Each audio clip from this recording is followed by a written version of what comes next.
Tubular Bells is one of the most recognisable, innovative and influential albums that has ever been released.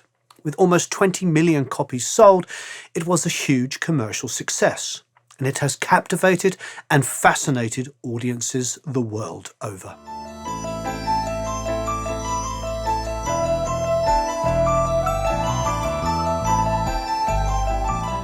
The main reason for the success of Tubular Bells is, of course, the imaginative and original music, structured in a very unusual way. The first side of the album manages to build tension and hold the listener's attention over an amazing 26 minutes and comes to a marvellous conclusion. The fact that almost everything was written, arranged and played by just one person makes it an even more stunning achievement. During the album's recordings in 1972 and 1973, Mike Oldfield made use of a large variety of instruments, as well as the cutting edge of recording and production techniques of the day, resulting in 274 overdubs and hundreds of punch-ins.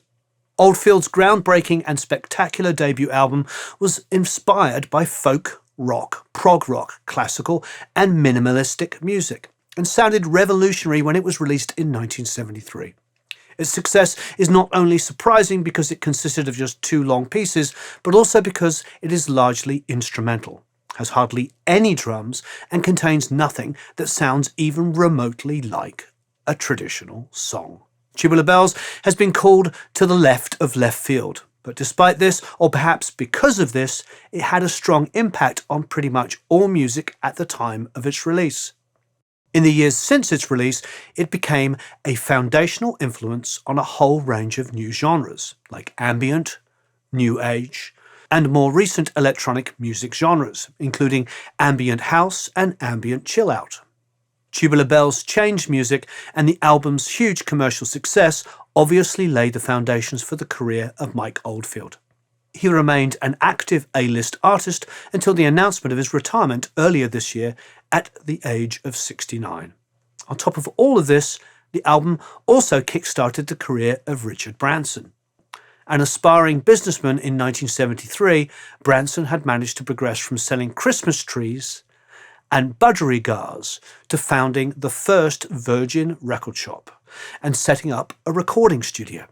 Tubular Bells played a central role in the birth of Virgin Records, which Branson set up with the help of his music-loving South African cousin, Simon Draper, businessman Nick Powell, and musician and producer Tom Newman. The proceeds of the sales of Tubular Bells led to a dramatic expansion of Virgin Records, and it became one of the world's leading record companies. It also allowed Branson in 1982 to found Virgin Atlantic Airlines. Since then, well, without Tubular Bells, Virgin Holidays, Virgin Publishing, Virgin Radio, Virgin Mobile, Virgin Cars, Virgin Trains, Virgin Galactic, Virgin Media, Virgin Money, and all other Virgin ventures might never have seen the light of day. In short, Mike Oldfield's Tubular Bells did not only change music, it changed the world. This is all the more surprising given that Oldfield and Branson were young and inexperienced men when they first met in 1972. Oldfield was 18 and pathologically shy, traumatised by the mental illness and addiction issues of his mother, and several bad LSD trips that he had experienced in the 60s. He retreated into music and chose to become a professional musician. But by the time he met Branson, his career had come to a dead end. Branson was only 21 and had no experience of the music industry. In fact, according to some of those around him, he was not particularly interested in music, and insofar as he was interested, had pretty bad taste. Cliff Richard's Bachelor Boy was apparently his favourite song. He said, son, you are a bachelor boy, and that's the way. When his cousin Simon Draper managed to convince Branson of the merits of Oldfield's demo tape, it still took a combination of Branson's musical inexperience and naivety and his risk-taking approach to business for him to be willing to invest in Oldfield's music.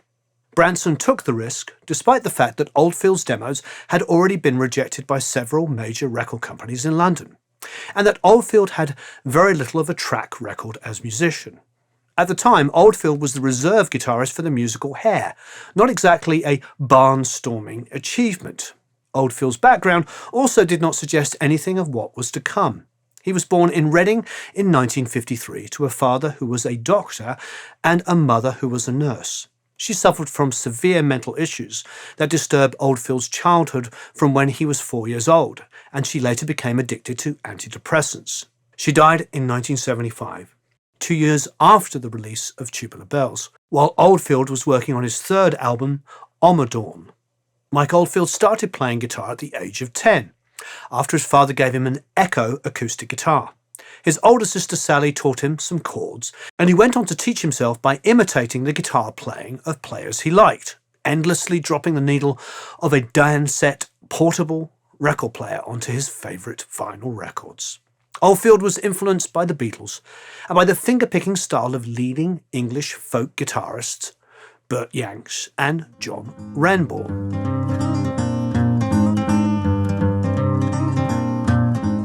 His prodigious talent quickly became apparent because within a few years he was earning money playing in folk clubs.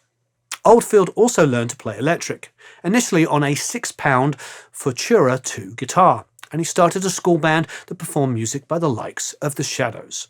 Not long afterwards, he began a duo with his sister Sally called the Sally Angie, named after her and the Davy Graham guitar instrumental Angie that was popularised by Yanks and Renbourn. The Sally Angie recorded one album of acoustic music, Children of the Sun, on 2 4-track machines. It was released in 1969 on the respected Transatlantic label. However, Oldfield found the folk format too limiting and started a rock band with his brother Terry called Barefeet, in which he played a Fender Telecaster. In 1970, when he was still only 17, Oldfield became the bassist of the band The Whole World, which had been founded by guitarist and singer Kevin Ayers, who was at the time already well known as a founding member of the psychedelic jazz rock band Soft Machine. I just came in off the street, looking for somewhere to eat. Kevin was the front man. I find this small cafe. Tall, looking kind of film star-ish. Then I say, may I sit and stare at you Mike was a good bass player. for a while? He had very clear ideas where he wanted the bass to play. He said, I don't want it just going boom, boom, boom, boom. Sit and stare at you for a while. You've got to remember, I was only 16 when I joined, and to have 2 strings taken away from me and just 4 bass strings, I'm happy with that, so I would keep hitting the bass note of the chord, but in between I'd play little melodies. That's all. Oldfield played bass on 2 solo albums by Ayers, Shooting at the Moon in 1970 and Whatever She Brings We Sing in 1971. Also got to play some guitar solos. These included a multi-track solo on the track Champagne Cowboy Blues that recognisably has the guitar sound and style Oldfield would soon become known for.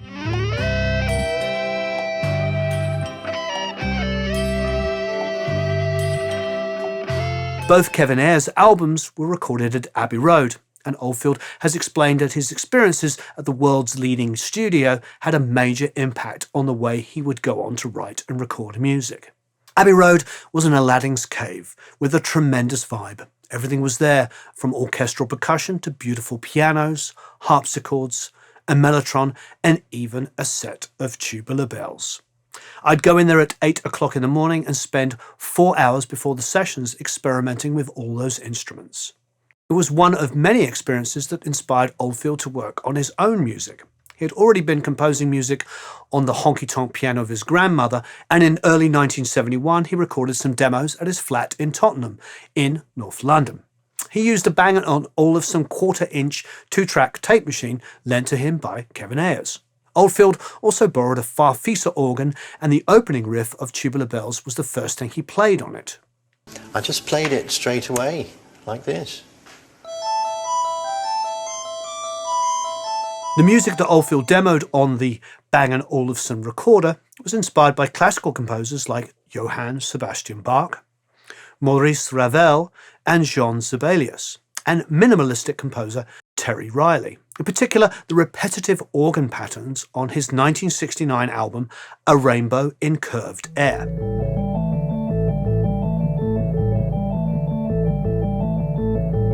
Other inspirations included the musical Hair, Led Zeppelin, Cream, and 2 albums released in 1971. Zero Time by the electronic music duos Tonto's Expanding Headband,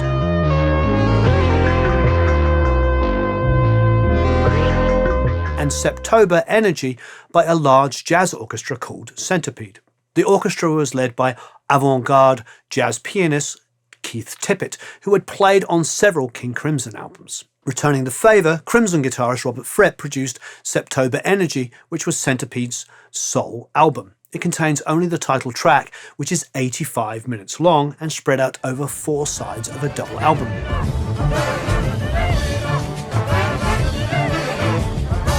Oldfield called it his biggest inspiration. I wanted to make a piece of music like that. One long piece of music played on lots of different instruments with lots of changes, although maybe a bit more rocky and less jazzy. It was a tremendous influence. Also, having listened to and loved classical music for most of my life, being a rock musician, I got the idea of making my own electric version of it. I'm loath to call what I did a symphony, but in effect, that's what I tried to make. To achieve at least some of his vision on an extended piece of music with many different instrumental colours on his demos, Oldfield had to overdub himself many times, which he managed to do by putting sticky tape over the erase head of the Bang & Olufsen. Using guitars, bass, keyboards, bells and other instruments, he constructed several demos that would later be used as source material for Tubular Bells. Here's an excerpt of his 1971 demo of what was to become the opening of Tubular Bells.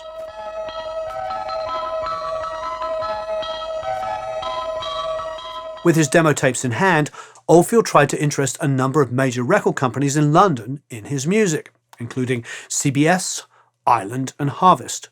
However, he was turned down everywhere. No one could see the potential of a long piece of music without vocals or drums. Depressed by the lack of response to his demo, but needing to make a living, Oldfield joined the sensational Alex Harvey Band, and also the stage band for Hair. When aboard, Oldfield one evening played the Hair classic Let the Sunshine In 7/8 time to keep it interesting for himself, but greatly confusing the dancers, he was fired. Oldfield has later said that the bass riff at the end of Tubular Bells Part 1 is a development of the riff of Let the Sunshine In. At this point, Oldfield was, in his own words, a starving musician. He managed to get a job in the band of guitarist and singer Arthur Lewis, who played rock, blues and reggae. The band went to rehearse in England's first residential studio, called The Manor, in the village of Shipton-on-Sherwell, just north of Oxford. The house had recently been acquired by Richard Branson, and the studio was still under construction. Oldfield gave a copy of his demos to the 2 engineers at the studio, Tom Newman and Simon Hayworth. They loved what they heard and passed the tape on to Simon Draper, who was acting as the creative and business partner of Richard Branson. Impressed, Draper took the tape to Branson. Oldfield ended up hassling Branson and Draper, asking them to give him a break.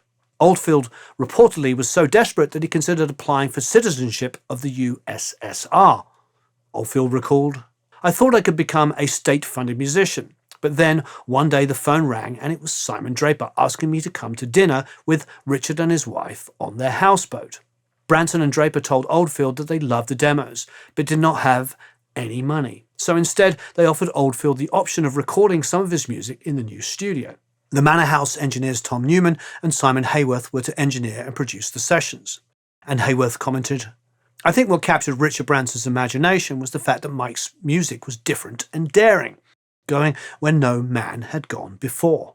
Oldfield eagerly agreed to the offer, but told Branson and Draper that he'd need several additional instruments, and gave them a list that included glockenspiel, timpani, an acoustic guitar, a farfisa organ, and more. Branson reluctantly coughed up the money for the rentals, which he thought was horribly expensive. According to one story, Oldfield had added tubular bells to the list of instruments because he had encountered them at Abbey Road.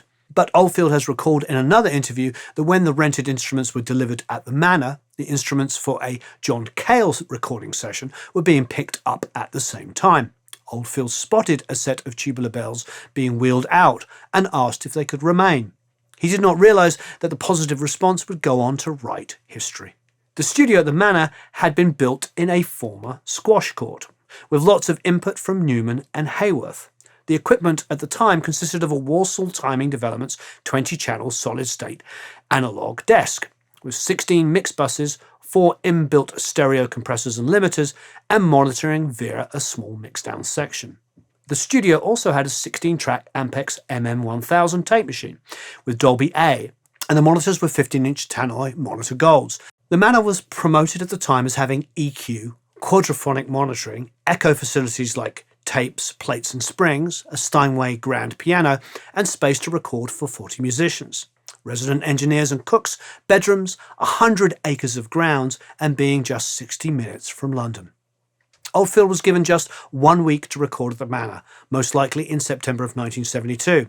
He'd already mapped out the whole of Tubular Bells Part 1 in his mind and in a notebook, and set to work. The first problem he encountered was one that today is like kicking in an open door. Overdubbing is close to impossible without the use of a click track. But like many musicians and producers at the time, Oldfield had to come to this realization the hard way. After several recordings turned out to be unusable because of messy timing, he switched to using a metronome. The final results are still fairly loose by modern standards in terms of timing, but worked well enough, and the imprecise timing has become part of the vibe and charm of the original recording. Another challenge were the many odd and constantly changing time signatures. For example, the opening section is in 15/8. Oldfield was inspired by the phasing effect that had been developed in minimalistic music, where one beat or note of a particular musical part is dropped or added, with the result that the different musical parts go out of sync and over time come back in sync. This involved elaborate calculations on paper and inside Oldfield's head. The instruments he played on Part 1 were grand piano, glockenspiel, Farfisa organ, electric guitar, bass guitar, taped motor drive amplifier organ chord, percussion, acoustic guitar, flageolet, honky-tonk piano, Lowry organ, and of course, tubular bells. Some of his electric guitar parts were recorded at lower speeds and sped up, resulting in what was called a mandolin-like guitar.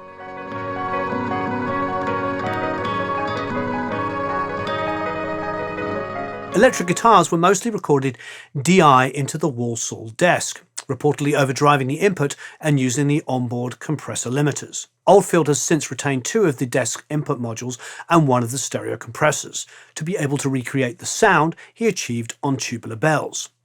Tom Newman recalled, "The sound we used at the end of Tubular Bells on the guitar solo and the sustained sound that is kind of the trademark, I got coupling together 3 or 4 bits of specific equipment that we had at the Manor. The guitar went into the mic amp of his TIAC tape recorder, out of the tape recorder preamplifier into the Walsall mixer, into the compressor section, out of the compressor into a mic channel of the mixer, out of the mic channel into a Belkaman Electronic C102 valve compressor, and then onto the tape recorder. One compressor was set to limit and one was compressing it, and it went through 2 sets of pre-amplification and a little bit of EQ on the board. It was subtractive EQ taking the treble off, partly to get rid of the noise that was generated by the massive amount of amplification, and a little bit of low middle boost, just under 1000 Hz, to give it a little bit of body. Oldfield's characteristic electric guitar sound is also the result of him using a classical guitar technique, playing the strings with the nails of his fingers and using lots of vibrato. He explained, "When most guitarists do vibrato, they pivot their hand around the thumb resting on the back of the neck. But I lift my whole hand up and down, which means I can apply vibrato to the whole chord. I also play with my fingers, and I always stop notes with other fingers that aren't being played, which keeps the sound very clean. It's something that's developed from my folk days." The taped motor drive amplifier organ chord that Oldfield is credited as playing was the result of him wanting a rising, whirring organ sound. The engineers connected a voltage-controlled motor drive transformer to a 2-track tape recorder, which contained a tape loop of a recording of an organ chord. By changing the voltage using a big Baker-like knob, the speed of the 2-track could be varied, allowing Oldfield to achieve the desired effect. Other unusual features in the recording are humming by the kitchen staff at the manor, and the announcements of each of the instruments in the grand finale of Part 1. These announcements were done by Vivian Stanshall, well known in Britain at the time as a musician, author, comedian, poet, and member of the Bonzo Dog Doodah Band. Stanshall calling out the names of several instruments at the end of the recording one by one turned out to be an extremely memorable and effective climax to the 26-minute long piece of music. The last instrument introduced was, of course, a set of chimes, aka the tubular bells. Tubular bells. Oldfield had played them with a heavy claw hammer to get the desired powerful sound, and ended up bending and cracking the bells in the process. Surprisingly and impressively, Oldfield managed to record the whole of the epic side 1 of Tubular Bells in his allotted week. This despite the fact that Oldfield was, according to Newman, a mental wreck who spent a lot of time crying. He would walk round with his eyes wet with tears nearly all the time. He was in a terrible state. Oldfield remembers it very differently, saying, "It was enjoyable working in the studio, just messing about with the equipment. It was the only time I felt sane and vaguely happy. And because Part 1 came together like magic, I didn't need to vary from the map in my head and on paper. I suppose it describes, in a nutshell, the anguish of teenagerhood, which most people can relate to. It personifies all that."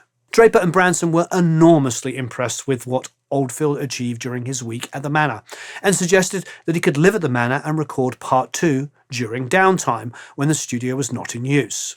Because Oldfield had not fully mapped out Part 2 yet, the recordings took longer, and he ended up working at the manor from February to April of 1973. This period included 1 month of final mixing. Tubular Bells Part 2 is more varied than Part 1, with unexpected and dramatic switches in moods, sounds, and musical styles. And perhaps the biggest surprise, it ends with the traditional folk tune, The Sailor's Hornpipe, which Oldfield had been playing with Kevin Ayers' The Whole World.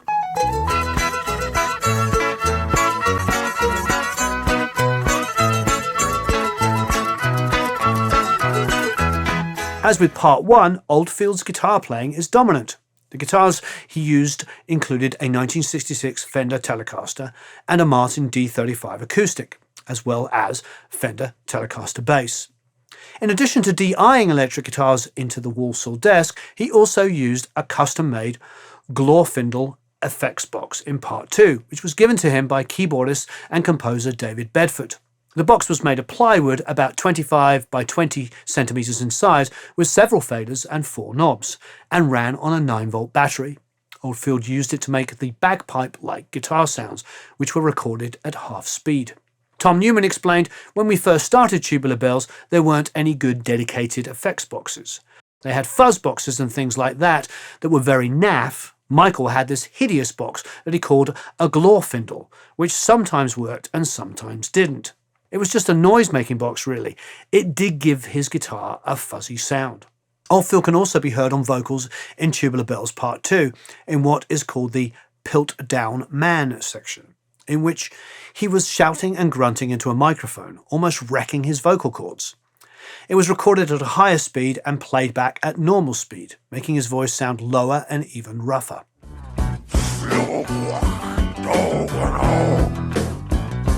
There are also some guest vocalists, Sally Oldfield and Mundy Ellis, as well as 3 guest musicians, John Field on flutes, Lindsay Cooper on string bass, and Steve Broughton on drums. The final mix, said Oldfield, was a total nightmare. The Walsall mixer used to click when you switched the EQs in and out, which would end up on the mixtapes.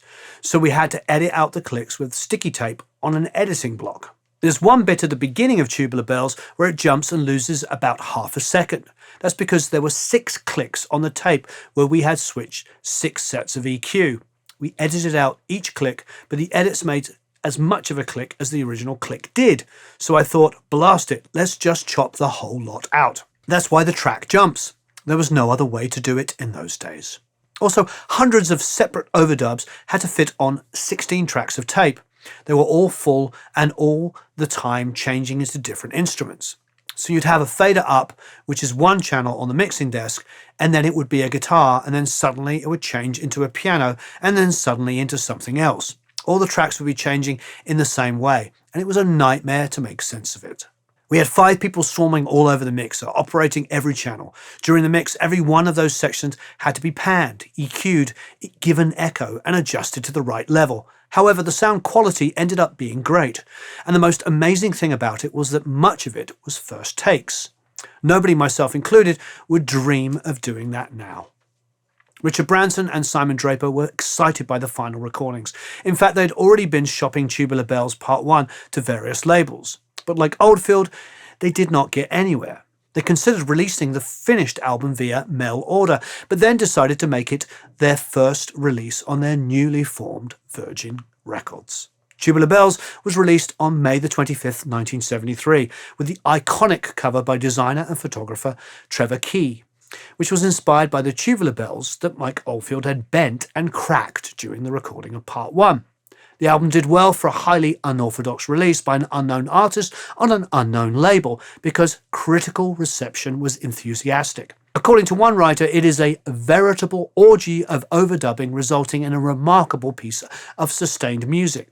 And another declared it a superlative record which owes nothing to contemporary whims. Most of all, the trend-setting British DJ John Peel played the whole of side 1 on his show, which was very unusual. He called it one of the most impressive LPs I've ever had a chance to play on the radio.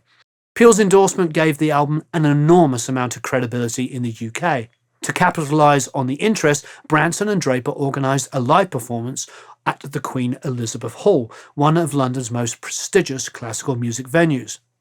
Many famous musicians agreed to perform, including Kevin Ayers on bass, guitarist Fred Frith of Henry Cow, Mick Taylor of the Rolling Stones, and Steve Hillage of Gone, and Pierre Moulin, also of Gone, on percussion. Oldfield reluctantly agreed to the performance, but on the day of the sold-out concert, June the 25th, 1973, he told Branson he was unable to go through with the concert because of performance anxiety. When Branson offered to give him his Bentley, Oldfield managed to overcome his fears. Despite tuning and other issues, the concert was a roaring success. As a result of the enthusiastic critical reactions and the publicity around the concert, Tubular Bells reached to number 7 in the UK charts in July. Another live performance in the studio was filmed by the BBC on November 30th. It features several of the same musicians, including Frith, Hillage, Taylor and Moulin, and also soft machine musicians like Rattledge on piano and Carl Jenkins on oboe. The concert was broadcast on BBC television on January the 5th, 1974.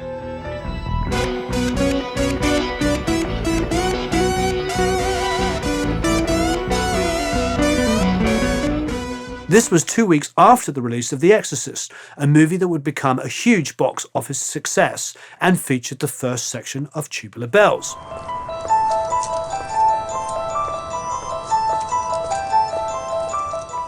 Director William Friedkin had stumbled on a white label copy of the album at the offices of Atlantic Records when he was looking for some music to fill some gaps in the movie he was working on. The Exorcist was released in December of 1973, and its massive success pushed Tubular Bells back up the international charts and broke the album in the US. It eventually reached number 1 in the UK in October of 1974, pushing Oldfield's second album, Hergest Ridge, to number 2. Oldfield attributed much of Tubular Bells' success and its use in The Exorcist down to its unusual time signature in the beginning. That curious little figure is in 15/8. It's like a puzzle with a little bit missing. That's why it sticks in the brain, and that's why it works so well as the soundtrack to The Exorcist. With that little bit missing, everything is not quite right. It did not take long for Tubular Bells to become iconic. It crossed over between genres and audiences, and in the years following its release, it appeared to be in pretty much every household in the UK and many other countries. It spent an amazing 279 weeks in the UK charts and won Oldfield a Grammy Award for Best Instrumental Composition. It also won an Album of the Year Brit Award. In 1974, there was a performance of Tubular Bells by the Royal Philharmonic Orchestra, with arrangements by David Bedford and Steve Hillage on guitar. A recording of the concert was released in 1975 as the album The Orchestral Tubular Bells, with added guitar parts by Oldfield. Oldfield went on to have an enormously successful career, which included many hit singles, for example Moonlight Shadow in 1983.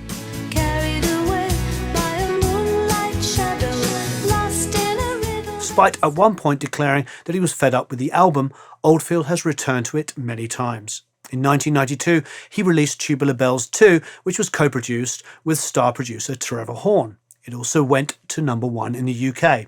In 1998, there was Tubular Bells 3, which were produced by Oldfield alone and inspired by the electronic club and dance music he had encountered in Ibiza. The Millennium Bell, released a year later in 1999, also draws on the original Tubular Bells, and in 2003, Oldfield completely re-recorded his original album using digital technology.